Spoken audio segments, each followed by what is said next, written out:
आप सभी को मेरा नमस्कार। स्वागत है आपका एक बार फिर से मेरे इस YouTube चैनल हिंदू भूमि में।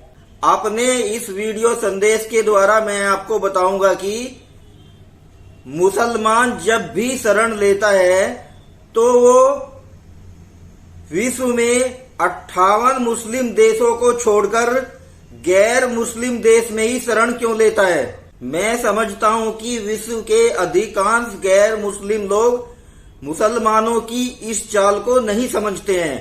वो बस सोचते हैं कि ये गैर मुस्लिम देशों में इसलिए शरण ले रहे हैं क्योंकि उन्हें मुस्लिम देशों में शरीयत के शासन का डर है और उन्हें परेशान होने का डर है।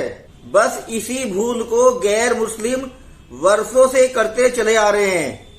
मैं अपने इस वीडियो संदेश के द्वारा कुरान की आयत सहित आपको बताऊंगा कि मुसलमान जब भी किसी मुस्लिम देश से शरण के लिए भागते हैं तो वे मुस्लिम देशों में नहीं जाकर गैर मुस्लिम देशों की ओर क्यों भागते हैं। आप ध्यान दीजिए कि विश्व में जितने भी शरणार्थी हैं उनमें सबसे ज्यादा प्रतिशत मुसलमानों का है और ये सभी मुस्लिम शरणार्थी मुस्लिम देशों से भागे हुए होते हैं जो गैर मुस्लिम देशों में जाकर शरण लेते हैं, जो कि मुसलमानों की जिहाद की योजना का एक हिस्सा होता है और ये शरणार्थी गेम जानबूझकर खेला जाता है।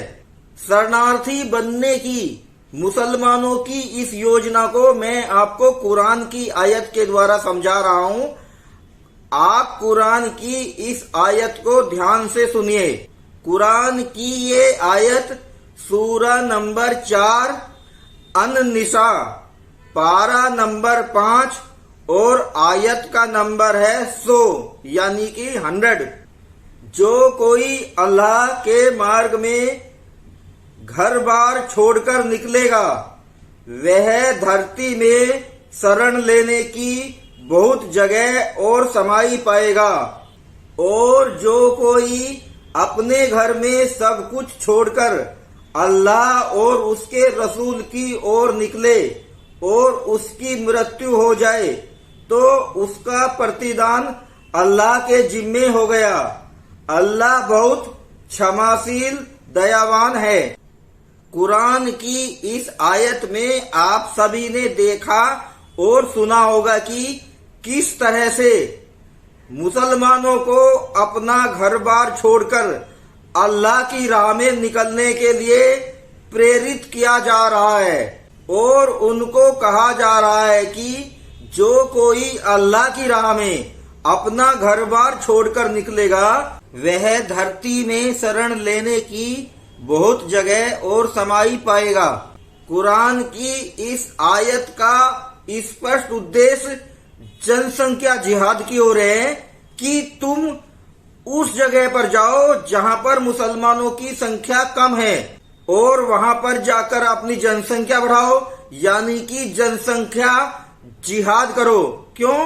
क्योंकि जहां पर मुसलमानों का शासन है वहां पर तो मुसलमान है ही, वहां पर तो इस्लाम और शरीयत का शासन है। लेकिन जहां पर मुसलमानों और शरीयत का शासन नहीं है वहां पर जाकर आप जनसंख्या बढ़ाकर जनसंख्या जिहाद करो और वहां पर इस्लाम तथा शरीयत का शासन स्थापित करने में सहायता करो।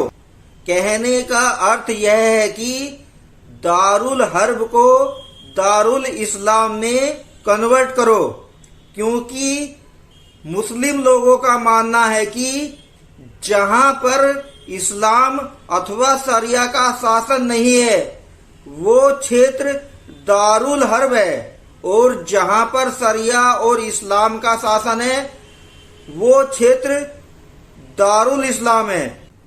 इसलिए विश्व का प्रत्येक मुस्लिम दारुल हर्ब को अपने लिए युद्ध क्षेत्र मानता है और वो पूरे जीवन भर दारुल हर्ब को दारुल इस्लाम में कन्वर्ट करने की कोशिश में लगा रहता है।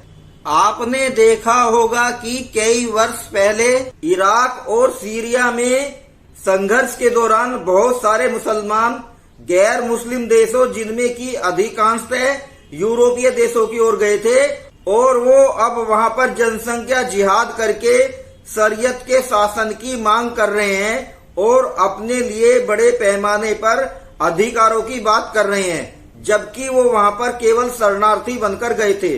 कुछ ऐसा ही हाल अफगानिस्तान से भागे हुए शरणार्थियों का हुआ। आप देखिए कि जब तालिबान ने अफगानिस्तान में अपना शासन स्थापित कर लिया और शरीयत के शासन की घोषणा की, तो बड़ी संख्या में मुसलमान लोग एक साजिश के तौर पर गैर मुस्लिम देशों की ओर शरणार्थी बनकर भागे और आज वही अफगानी शरणार्थी विभिन्न देशों में प्रदर्शन कर रहे हैं, शरिया के शासन की मांग कर रहे हैं, अपने लिए अधिकारों की बात कर रहे हैं और वो कहते हैं कि हम गैर मुस्लिम लोगों के साथ में नहीं रह सकते।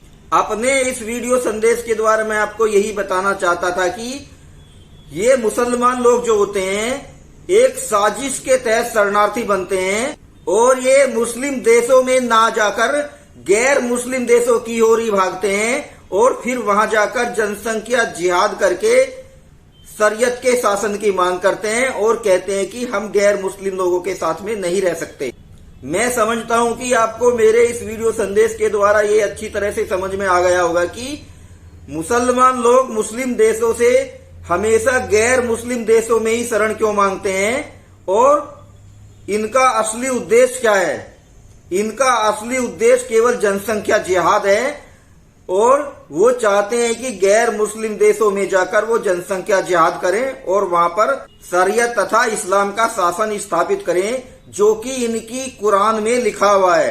यहाँ पर मैं आपकी जानकारी के लिए बताना चाहूंगा कि एक मुसलमान अपना पूरा जीवन कुरान में लिखे गए निर्देशों के अनुसार ही जीता है और वो जीवन में वही करता है जो कुरान में लिखा हुआ है।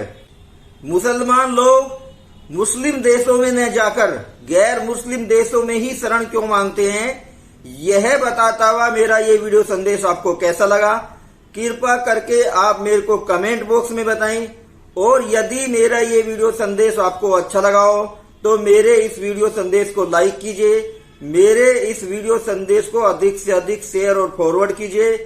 शेयर और फॉरवर्ड करने के बाद मेरे YouTube चैनल हिंदू भूमि को सब्सक्राइब कीजिए और चैनल को सब्सक्राइब करने के बाद बेल आइकन को दबाना न भूलें। मैं मिलता हूं आपसे एक नए वीडियो संदेश के साथ, तब तक के लिए मेरा आपको जय हिंद, भारत माता की जय।